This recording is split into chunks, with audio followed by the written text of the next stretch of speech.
Bushra TV. Assalamu alaikum wa rahmatullahi wa barakatuh. Alhamdulillahi rabbil alamin.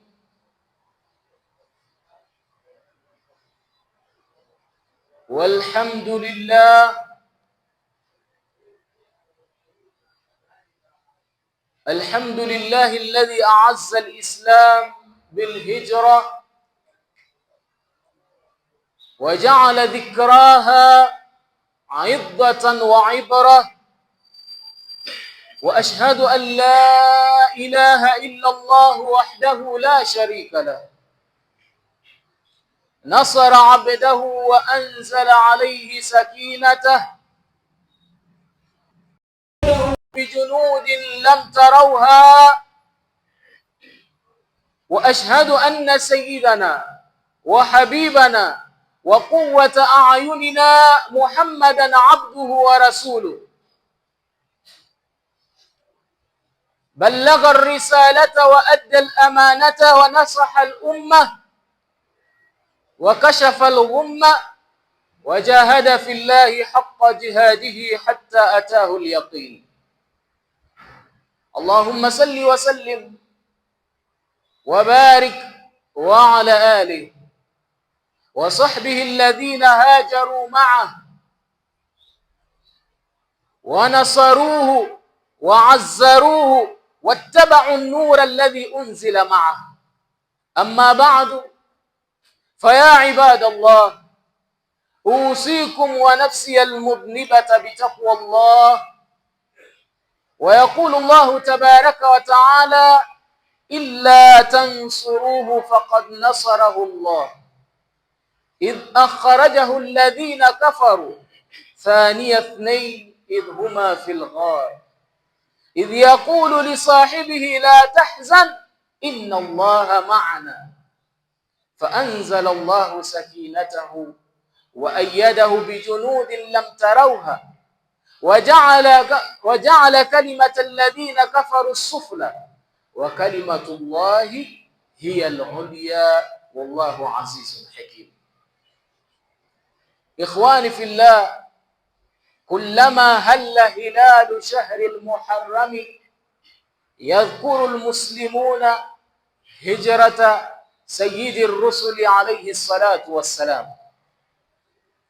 وفي الخطبة الماضية وصلنا إلى الرائحة الزكية العطرة ألا وهي رائحة أخلاق الأمين الصادق الذي أمر عليا أن يرد الأمانات إلى أهلها الذين هم يريدون قتله.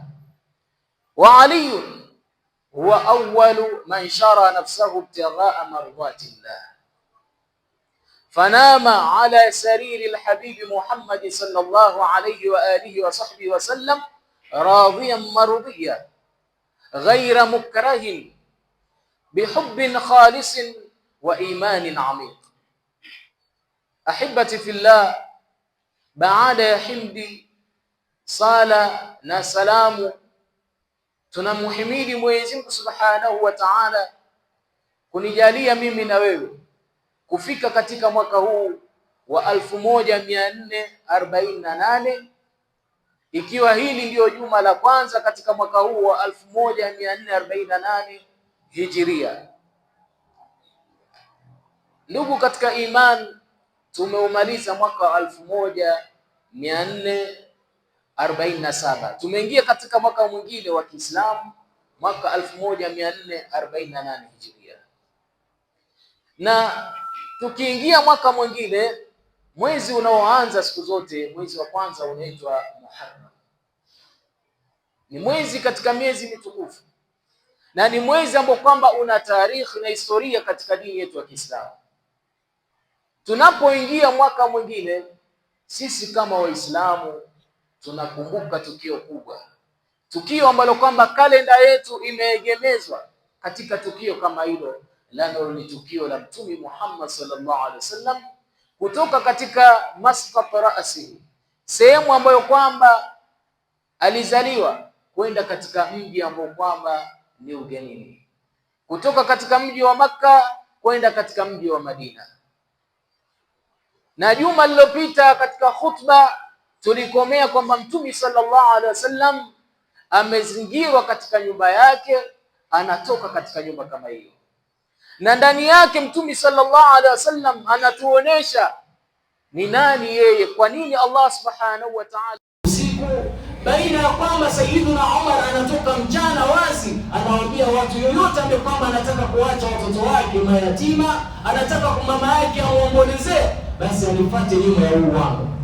Sayyiduna Umar anawaambia Makureishi maneno haya mchana, hakufuatwa na yoyote, na Sayyiduna Umar akakula kenda zake Madina. Lakini Mtume yeye hakufanya hivyo, anatoka hali ya kuwa ni siri, tena usiku, hali ya kuwa ni mwenye kujificha. Yeye Umar ni shujaa kuliko Mtume? La. Kwa nini Mtume sallallahu alaihi wasallam afanye namna kama hiyo? Kwa sababu lianna aljawab anna Umar ibn al-Khattab laysa musharri'an. Sayyidina Umar yeye ni mtu, yeye kama yeye na Umar kama Umar, pamoja na utukufu, lakini yeye hajapewa sheria ya Rasul ya Mtume sallallahu alaihi wasallam, hajapewa sheria ya dini. Kwa hiyo yeye akawa anatoka aliyokuwa ni shakhsia, na atatoka yeye kama hiyo, anapokufa kwenda Madina atapata ujira wake. Lakini Mtume sallallahu alaihi wasallam innahu musharri'un, yeye ndio mwenye sheria, na kuna sheria hazijakamilika. Lau anakufa katika hijra, sheria zitakuwa hazijakamilika. Mtume akawa anatoka kwa namna hii. Na tunapata swali nyingine pia, limadha hajara Rasulullah sallallahu alaihi wasallam ma'ahu Abu Bakar? Limadha hajara ma'ahu Abu Bakar wa lam yuhajir ma'ahu Ali au Hamza? Wa nama fi firashihi Ali wa lam yanam ghayruhu. Kwa nini alikula pamoja na Abu Bakar, asikule pamoja na Sayyidina Ali? Asikule pamoja na ami yake Hamza, akakula pamoja na Sayyidina Abu Bakar? Ni mtu kame, si familia yake. Kwa nini asikule pamoja na Ali? Na kwa nini pale katika kitanda aliyemwacha ni Sayyidina Ali, asiache mtu mwingine? Naam, lao Mtume angekula na mmoja katika familia yake, akamchukua Sayyidina Ali ama amchukua ami yake Sayyidina Hamza akule naye, la akhadha al-amru surata qabilatin. Ili jambo la Uislamu lingekuwa lina picha ya ukabila, yani ni kama jambo la family. Wewe unapotaka kuwa mbunge ama diwani, unapotaka kuwa gavana, basi watu wa kwanza kwa kusupport wewe kina nani? Ni familia yako. Sasa ikiwa familia yako itakukataa, wewe unaonekana familia yake imemkataa. Sasa Mtume sallallahu alaihi wasallam kuonyesha kwamba hili jambo sio la family, hili jambo ni amri ya Allah, ni risala ya Allah, tunapata kwamba yeye hakuchukua familia yake. Lakini lilipokuwa ni jambo la tadhiya, ni jambo la kujitoa muhanga, ni jambo la hatari baina ya kufa na kupona, akamwacha familia yake Sayyidina Ali, bakia hapa kitandani, kuna watu watakuja wamenizingira, utawapatia amana. Na lao amechukua mtu kando kamweka katika pale, utaona watu wangesema mbona katika hatari anamweka mtu kando. Sasa katika kujitoa mwanga anamweka mtu wa family, lakini katika jambo ambalo kwamba ni la kutoka, anatoka na Sayyidina Abu Bakar. Mtume akakomea katika sehemu kama hii ya Gharu Thawr. Angalia ushirikiano wa Sayyidina Abu Bakar na Mtume sallallahu alaihi wasallam. Mwenyezi Mungu anasema illa tansuruhu. Hapa kuna in na la. La ni ya kukanusha, hii in ni ya sharti. Inasema ikiwa la tansuruhu, hamtumnusuru yeye Mtume sallallahu alaihi wasallam, faqad nasarahu Allah. Mwenyezi Mungu analeta faa ambayo kwamba ni ya jawabu sharti, basi hakika amemnusuru Mwenyezi Mungu subhanahu wa ta'ala. In akhrajahu alladhina kafaru, pindi wakati walipomtoa yeye Mtume wale ambao kwamba wamekufuru. Mtume anatolewa katika mji wake, hana wa kushirikiana naye isipokuwa ni rafiki yake Sayyidina Abu Bakar. Anaingia naye katika pango, Riwaya zinasema Sayyidina Abubakar alipokuwa anaenda katika ile pango, njiani akawa mara yuko mbele, mara yuko nyuma. Mtume anamuuliza, malaka ya Abubakar, una nini Abubakar? Mbona mara mbele mara nyuma, sikuelewi una nini? Sayyidina Abubakar akasema, ndio ya Rasulullah, nahitaji kukulinda. Nikiwa mbele najiona si sawa mimi kwa mbele kama mwanafunzi, na nikiwa nyuma naona kwamba huko nyuma utashambuliwa, ndio narudi nyuma, mara naja huku mara naja huku. In ana mitu, mimi nikifa mimi Abubakar, fa ana rajulun wahid, mimi ni mtu mmoja, sina faida. Ninapokufa mimi nitazikwa, mambo yamemalizika. Wa in mitta, na ukifa wewe ya Rasulullah, fa anta ummatun, wewe ni umma, ukifariki wewe ummati Muhammad hakuna. Walipofika katika gharu Thawr, Sayyidina Abubakar anamwambia, makanaka ya Rasulullah, tulia hapo hapo kwanza niangalie kuna nini ndani ya pango. Sayyidina Abubakar analichunguza lile pango, anaona lipo salama, akapata kuna matundu ndani ya pango, anaziba ile matundu, kisha anamwambia, ya Rasulullah, ingia. Riwaya zinasema kwamba kuna tundu moja ambalo kwamba lilikuwa limebakia, hakupata nguo ya kulifunika, akaweka mguu wake Sayyidina Abubakar. Kisha Mtume akaingia akalala katika mapaja ya Sayyidina Abubakar. Mtume mara anasikia kuna machozi yanadondokea, amelala kwenye mapaja ya Sayyidina Abubakar. Yale machozi akamwamsha Mtume, anamuuliza, ya Rasul, ya Abubakar, malak, una nini Abubakar, mbona unalia? Nasema, ya Rasulullah, bi abi wa ummi lujightu, na hapa kwa baba yangu na kukomboa wewe ya Rasulullah, kwa baba yangu na mama yangu nimeumwa na nyoka mimi. Mtume akachukua mate yake matukufu akamtia mate, ama akapuliza mate katika mguu kama ule, Sayyidina Abubakar ule uchungu ukaondoka. Na tukiambiwa kwamba Mtume si kama sisi, tutambue kwamba huyu amechaguliwa na Allah Subhanahu wa Ta'ala. Mate yake yanakuwa ni pozo kwa maradhi. Sasa Sayyidina Abubakar akawa yuko sehemu kama hii, lakini angalia mafungamano ya Sayyidina Abubakar na familia yake na Mtume sallallahu alaihi wasallam. Kuna binti yake anaitwa Asma bintu Abi Bakr, huyo ikawa kazi yake ni kuleta chakula katika pango kama hili. Kuna Abdullah ibn Abi Bakr, huyo naye ikawa kazi yake ni kuleta akhbar za mushrikina katika mji wa Makkah. Kuna mmoja katika wale wachunga wa wanyama Sayyidina Abubakar, Abdullah ibn Fuhaira, naye akawa Amir ibn Fuhaira, ikawa naye kazi yake ni kuchunga wanyama ile sehemu ili kusionekane nyayo za Mtume na Sayyidina Abubakar. Angalia kazi waliochukua familia ya Sayyidina Abubakar kwa kumtumikia Mtume sallallahu alaihi wasallam. Makuraish walipomtafuta Mtume wakawa hawampati katika miji, katika mitaa ya Makkah, waktafau atharahuma, wakaipofata athari zao, wasala ila al-ghar, wakafikia katika ile pango.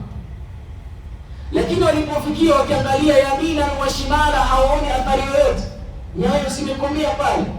Lakini wakiangalia katika pango, kuna mti umemea katika ule mlango wa kuingilia, kuna mti umemea, na pale mwanzo pia kuna spider ametanda nyumba yake, na pia kuna njiwa amekwamba ametaga mayai. Sasa watu wakasema, labda wapo ndani hapa. Mmoja katika wazee na wale wakubwa wa Quraysh anasema, anaitwa Umayyah ibn Khalaf, anasema, inna fiha ala ankabut, hapa kuna ankabut aqdam min miladi Muhammad. Huyu ankabuti namjua mimi, huyu spider yupo hapa hata kabla Muhammad hajazaliwa. Angalia maneno anayosema huyu bwana, na ni mtu mwenye kushibika. Watu wakawa wameridhika, sawa. Sasa watu wakawa wanajiuliza, je, wameruka hawa ama wameingia ndani ya ardhi? Mwenyezi Mungu Subhanahu wa Ta'ala anamuokoa Mtume sallallahu alaihi wasallam, inna lanansuru rusulana, hakika yetu sisi tunawaokoa wale ambao kwamba mitume yetu, walladhina amanu, wale ambao kwamba wameamini. Illa tansuruhu faqad nasarahu Allah إذ أخرجه الذين كفروا ثاني اثنين إذ هما في الغار. Wapo ndani ya pango. Sayyiduna Abubakar katika Sahih Bukhari na Sahih Muslim imepokelewa kwamba Sayyidina Abubakar anasema, Nadhartu ila aqdami almushrikina, nilitizama nyayo za mushrikina. Wa nahnu fil ghar, na sisi tuko ndani ya pango. Sayyidina Bakar akasema, ya Rasulullah, law anna ahadahum nadhara ila asfali qadamai, lao mmoja wao atatizama chini ya nyayo zake, la raana ya Rasulullah, angetuona sisi. Mtume anamwambia Sayyidina Bakar, ya Aba Bakr, ma dhannuka bithnaini Allahu thalithuhum, ni ipi dhana yako ya Bakar kwa wawili ambao kwamba watatu wao ni Allah? La tahzan inna Allaha ma'ana. Sayyidina Bakar anaambiwa na Mtume kwamba usihuzunike, Mwenyezi Mungu pamoja na sisi. Ikiwa tupo katika mwezi huu wa Muharram, pia kuna tukio kubwa ambalo kwamba lilitokea katika tarehe 10. Ni siku ambayo kwamba Nabii Musa alayhi salatu wasalam aliokolewa yeye na kaumu zake na huyu Firauni dhalim. Lakini angalia haya mapote mawili yalipopatana, yalipokuwa yanaonana, pote la Firauni na pote la Nabii Musa yanaonana, hakuna njia kukimbilia mbele, kuna bahari. Watu wa Musa wanamwambia, ya Musa, inna la mudrakun, sisi ni wenye kukamatwa na hao watu wa Firauni. Na Nabii Musa kitu alichokisema, inna ma'i ya rabbi sayahdini, mimi niko pamoja na Mola wangu, Mola wangu yuko pamoja na mimi. Hakusema inna Allaha ma'ana. Angalia maneno ya Nabii Musa, angalia maneno ya Mtume sallallahu alaihi wasallam. Mtume anamwambia Bakar, inna Allaha ma'ana, ma dhannuka, ni ipi dhani yako bithnaini Allahu thalithuhuma, kwa watu wawili ambao kwamba watatu wao ni Allah. La tahzan inna Allaha ma'ana. Musa yeye alipoambiwa kwamba sisi tunakamatwa, anasema inna ma'i ya rabbi sayahdin, mimi niko na Mola wangu ataniongoza, tulieni. Kwa hiyo Musa yeye akajiweka ni yeye na Mola wake, lakini Mtume anajiweka yuko pamoja. Mimi na wewe maadamu tuko pamoja, basi sote tuko pamoja na Allah subhanahu wa ta'ala. Mwenyezi Mungu subhanahu wa ta'ala faanzala alayhi sakina, akateremsha katika lile pango juu ya Mtume sallallahu alaihi wasallam utulivu. Wa ayyadahu bijunudin lam tarawha, Mwenyezi Mungu akampatia nguvu kwa jeshi ambalo kwamba hamwezi kuliona. Wajaala kalimata alladhina kafaru sufla, akakijalia kilima cha wale ambao kwamba wamekufuru kipo chini. Wa kalimatullahi hiya al-ulya, na kilima cha Allah kipo juu. Wallahu azizun hakim, Mwenyezi Mungu ni mshindi. Mwenyezi Mungu hashindi siku zote. Hakimu ni mwenye hikma. Angalia hikma aliyotumia Mwenyezi Mungu. Ana majeshi hatuyajui sisi, katika majeshi yake akatumia yule ambaye kwamba unamdharau, Mwenyezi Mungu anamtumia. Yaani pale unapojiona una nguvu na kutumia jeshi ambalo kwamba wewe unalidharau, unajiona una nguvu kuliko. Angalia jeshi alilomtumia, akatumia huyu spider, akatumia njiwa. Hawa watu wakarudia wakasema hapa hawawezi kuingia. Wama hawal gharu min khairin wa min karamin wa kullu tarfin min al-kuffari anhu amin fasidqu fil ghari wasiddiqu lam yarima wa hum yaquluna ma bil ghari min arimi dhannu al-hamama wa dhannu al-ankabut ala khayri al-bariyati lam tansuj wa lam tahmi wiqayatu Allah aghnat an mudha'afatin min ad-duru'i wa an 'ali min al-utumi. Mwenyezi Mungu Subhanahu wa Ta'ala anapotaka kukunusuru wewe na ukawa wewe ni mtu umejikurubisha na Allah Subhanahu wa Ta'ala, Mwenyezi Mungu anatumia kitu ambacho kwamba unakidharau kukunusuru. Wiqayatullah, Mwenyezi Mungu anapokuwekea kinga, hakuna kitu chochote kinachoweza kukudhuru kwa sababu wewe uko na kinga ya Allah Subhanahu wa Ta'ala. Na miongoni mwa insurance wewe Muislamu ni kwamba uiswali swala alfajiri kwa jamaa. Ukitaka bima ya kukingwa na kila balaa katika siku yako, swali alfajiri. Ukimaliza kuswali alfajiri, isoma ayatul kursi. Sheitani hakuwezi, ikiwa ni afrita hakuwezi, ikiwa ni mwanadamu yote hakuwezi. Lakini leo sisi hatusitaki. Angalia Mwenyezi Mungu anamkinga mtume wake. Mtume akaketi katika pango kama hili siku 3. Analetewa habari na Abdullah ibn Abbakar ni yapi yanaendelea katika mji wa Makka. wanaletewa chakula na huyu Asma binti Abi Bakr. Baada ya siku 3 akaja Abdullah ibn Urayqat. Huyu alikuwa ni mushrik, lakini wakamkodi kwa ajili ya kuonesha njia ya kwenda Madina. Mtume alipokuwa sasa anatoka katika pango anaelekea Madina, mara mbali wanamuona mtu yuko juu ya farasi anakuja mbio. Mtume anasema huenda la'allahu Suraqa ibn Malik, huenda akawa yule ni Suraqa ibn Malik. Huyu bwana alikuwa anasifika kwa kuendesha farasi kwa kasi na anasifika kwa kufuata nyayo. Wanasema Waarabu wa zamani walijaliwa akili ya ajabu, yaani nyayo wakiangalia wanajua huyu ngamia ama ni farasi alipita lini na mpaka sasa atakuwa yuko wapi. Sasa kwa kuangalia tu zile athari za mnyama wao wa Mtume sallallahu alaihi wasallam, Sayyidina Bakar akajua kwamba hawa watakula sasa hivi wamefika sehemu fulani, akawafuatilia. Waktafa Suraka ithra, Suraka kafuata athari zao. Walipofika karibu Suraka, Mtume anasema, anamwambia ya Rabb, Allahumma kfinahu ma shita, ya Rabbi tutosheleze naye, tukinge naye na shari yake na chochote anachokitaka. Yule farasi wa huyu bwana akawa anaingia ndani ya ardhi mpaka kwenye magoti. Huyu bwana akamwambia, ya Muhammad, niombee na mimi.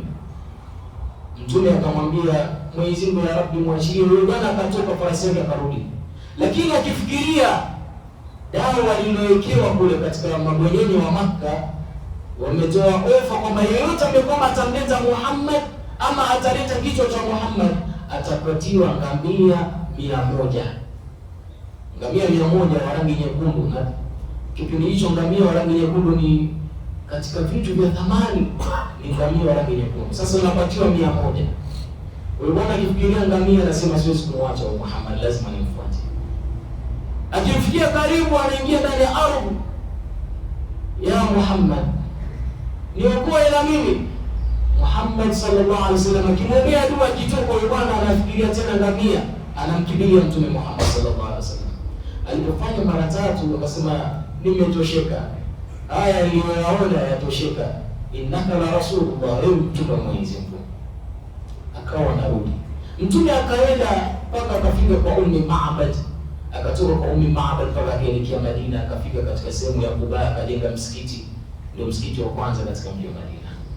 Alhasil, kisa kama hiki tunafupisha, lakini kuna faida kubwa ambayo kwamba ndio katika imani tunasoma ndani yake. Mtume sallallahu alaihi wasallam baada ya miaka 10 kumalizika ndani ya Madina, alipoifungua Makka, fathi Makka, anawaambia masahaba kwambia, la hijrata ba'da al-fath, hakuna kugura baada ya fathi Makka. Yani amali ya kugura imekomea hapa. Ikiwa ulipitwa na amali kama hii, ndio umeshapitwa. Lakini Mtume pia anatufundisha, anatuambia nini? Al-muslim man salima al-muslimuna min lisanihi, Muislamu ni yule ambaye kwamba ulimi wake, Waislamu wamesalimika na ulimi wake na shari ya ulimi wake. Hawatukani, hawadharau, hawasengeni, hawasingizii maneno ya uongo. Huyu ndio Muislamu aliyokamilika.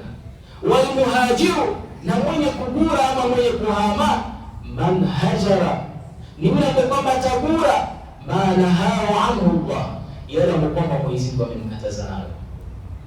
Sisi kutoka mwaka 1447 kuingia mwaka 1448, hii ni hijra tumeifanya min amin ila amin akhar, kutoka mwaka huu mpaka mwaka mwingine. Kitu cha kukifanya sisi, kama Mtume alipotoka katika mji anaopenda wa Makka akaenda katika mji wa Yathrib, na sisi tufanye hijra. Hijra yetu ni nini? Tuyagure yale ambayo kwamba ni yenye kumkasirisha Allah subhanahu wa ta'ala. Hakikisha kwamba mimi mwaka jana nilikuwa nalifanya hili ambalo kwamba Allah halipendi, nilikuwa nikifanya lile Allah haliridhii, basi mwaka huu naliacha hilo kwa ajili ya Allah subhanahu wa ta'ala. Na tukienda mwaka mwingine, kuingia mwaka mwingine, sio kwamba tunatakana tufurahikie tu, tutambue kwamba ndio siku zetu pia zinamalizika. Inna la nafrahu bil ayami naqta'uha, sisi tunafurahi kila tunapoikata siku. Ukifika wewe ikiwa ni tarehe 21 unaona kwamba umeajiriwa wewe, mshahara zile pesa zimemalizika, unatamani ufike tarehe 30. Ama sivyo? Kumbe kufika tarehe 30 ni kujiombea kwamba ya Rabbi, nataka kufika katika siku yangu ya kufa. Sasa ikhwani fillah, kisa kama hiki kinatufundisha kwanza, mtume alikuwa na tawakkul. Mtume yeye amechaguliwa, na hii risala si kwamba yeye alitaka, ni mtume Allah subhanahu wa ta'ala alimchagua mwenyewe. Kwa hiyo alikuwa Allah anaweza kumletea Buraq na malaika, akamchukua Makka akapeleka Madina. Lakini kwa kuwa ni ardhini, mtume anatufundisha tunatakana tuwe na tawakkul. Lakini sio tawakkul tukawa tunamtegemea Allah peke yake, la, tumeketi. Wal akhdhu bil asbab, tutafute sababu katika ile tawakkul tunayofanya. Usiamke ukaswali alfajiri ukabaki msikitini ukasema mimi natawakkal ala Allah, Mwenyezi Mungu ataniruzuku. Lazima utafute sababu. Tembea, uenda katika kutembea pale unapata sehemu, unapata ajira, unafanya, unapata riziki. Umeona kwamba kuna kitu kinakusumbua, tafuta asbabu. Uko na maradhi, tafuta asbabu. Miongoni mwa asbabu nini? Ni kutafuta dawa. Mtume anafundisha atawakkul wal akhdhu bil asbab. Kitu kingine tunalofundisha hapa ni kitmanu sirri, kuficha siri. Siku hizi ambazo kwamba tuko nazo zinaitwa kwamba ni zama za utandawazi. Yaani kila kitu ambacho kwamba kilikuwa ni siri siku hizi kiko nje. Mtu akila chakula chake leo hata haina haja umuulize tena, utakipata tu kwa status. Mtu leo labda amenunua nguo mpya, haina haja siku kwamba ukutane naye umuulize, utaiona tu. Amenunua gari mpya. Sasa mtume anatufundisha kitmanu sirri, na ndio maana alipofuata Sayyidina Abubakar kumueleza kwamba leo sisi tunakula, akamwambia je, kuna yoyote katika nyumba? Akaambiwa la, hawa ni watu wangu, ni familia yangu, ni watu wako ya Rasulullah, wote wanakuamini. Kuonyesha kwamba jambo lolote unalolifanya lifanye kwa siri. Usiseme kwamba umeusudiwa, kumbe hasadi umeitafuta mwenyewe. Wanasema zingine, usilaumu mwizi aliyokuibia ikiwa wewe mwenyewe umemtafuta yule mwizi. Yaani labda unatembea lakini pesa umeshikilia umeweka hivi, kisha uangalie. Na kuna watu hawajala, ikichukuliwa na roho nani. Sasa Mtume sallallahu alaihi wasallam anatufundisha pia kitmanu sirri katika kisa kama hiki. Cha kisa cha hijra. Na kubwa ambalo kwamba ikhwani na wahimiza katika mwezi kama huu wa Muharram, tumeingia katika mwezi huu, ni mwezi katika ashhurul hurum, ni mwezi ambao kwamba ni mtukufu, ni mwezi ambao kwamba ni mkubwa, na pia ndani yake kuna kisa cha Nabii Musa alayhi salatu wassalam. Lakini kwa kuwa tulianza mada kama hii, hatukuweza kukizungumzia, na leo ikiwa baadhi yetu wako tarehe 4, wengine tarehe 3 ya Muharram. Kwa hiyo katika tarehe 10 Ashura, inaitwa Ashura. Tarehe kama hii Abdullah ibn Abbas anasema anna Rasulullah sallallahu alaihi wasallam sama yawma Ashura wa amara bisiyamihi. Mtume sallallahu alaihi wasallam alifunga hii yawma Ashura na akaamrisha watu waifunge, kwa sababu mtume alipoingia Madina aliwapata Mayahudi katika mji wa Madina wanaifunga siku kama hii. Mtume akamwambia, kwa nini mnaifunga? Mayahudi wanasema hii ni siku ambayo kwamba Mwenyezi Mungu alimuokoa Nabii Musa na akamwangamiza Firauna alayhi laana. Kwa hiyo sisi tunafunga kumshukuru Mwenyezi Mungu kwa kutuokolea mtume wetu Musa. Mtume sallallahu alaihi wasallam akasema, nahnu aula bi Musa, sisi ndio ni aula zaidi, tuna haki zaidi kwa Musa kuliko nyinyi Mayahudi. Mtume akaifunga, akamlisha masahaba wafunge. Kwa hiyo hii ni sunna ya Mtume sallallahu alaihi wasallam kwa kulikumbuka jambo kama hili la kuokolewa na Nabii Musa. Na pia akasema kwamba la in baqitu ila qabil, lao nitabakia mimi mpaka mwaka unaokuja, la sumanna tasi'a, wallahi nitafunga siku ya 9. Lakini aliposema hivyo anasema kwamba mwaka unaokuja mtume hakufika. Basi kwa mwaka kama huo wa siku ya Muharram ya 9 mtume akafariki kabla mwaka kama huo. Ikawa sasa ni sunna pia kuifunga Taasua na Ashura. Ama pia unaweza kuongeza masiku ambayo kwamba yanafuatia. Ima ufunge Ashura baada kisha ukafunga na siku yake inafuatia, ama ufunge kabla yake. Hii ndio ni sunna kwa Mtume Muhammad sallallahu alaihi wasallam. Insha Allah Mwenyezi Mungu Subhanahu wa Ta'ala tutalizungumzia kwa juma linalokuja, ikiwa Mwenyezi Mungu atatupatia uhai, jambo kama hili la Nabii Musa alayhi salatu wassalam. Tuangalie Nabii Musa ni namna gani alivyogura pia katika mji wake, akaenda Madian. Alipofika Madian anapatiwa kazi ya kuchunga kwa miaka mingapi? 10. Iwe ni mahali ya kumuoa binti ya Shuaib. Angalia thamani ya huyu binti ilikuwa ni nini? Huyu binti Qur'ani haikumsifia kwa uzuri, haikumsifia macho, haikumsifia nywele. Mwenyezi Mungu tu alisema kwamba alikuja mmoja wao tamshi ala istihya. Huyo binti alikuwa anakuja hali ya kuwa iko na haya. Ni kitu ambacho kwamba kimekosekana katika zama zetu hizi. Wanawake hawana haya, wanaume hawana haya. Na Mtume sallallahu alaihi wasallam anatufundisha kwamba alhayau min aliman. Moja katika alama za kujulisha wewe na imani ni kuwa na haya. Mwenyezi Mungu atujalie katika watu ambao kwamba wanakuwa na haya. Rabbana atina fid dunya hasana wa fil akhirati hasana wa sallallahu ala sayyidina Muhammadin wa ala alihi wa sahbihi wa sallam.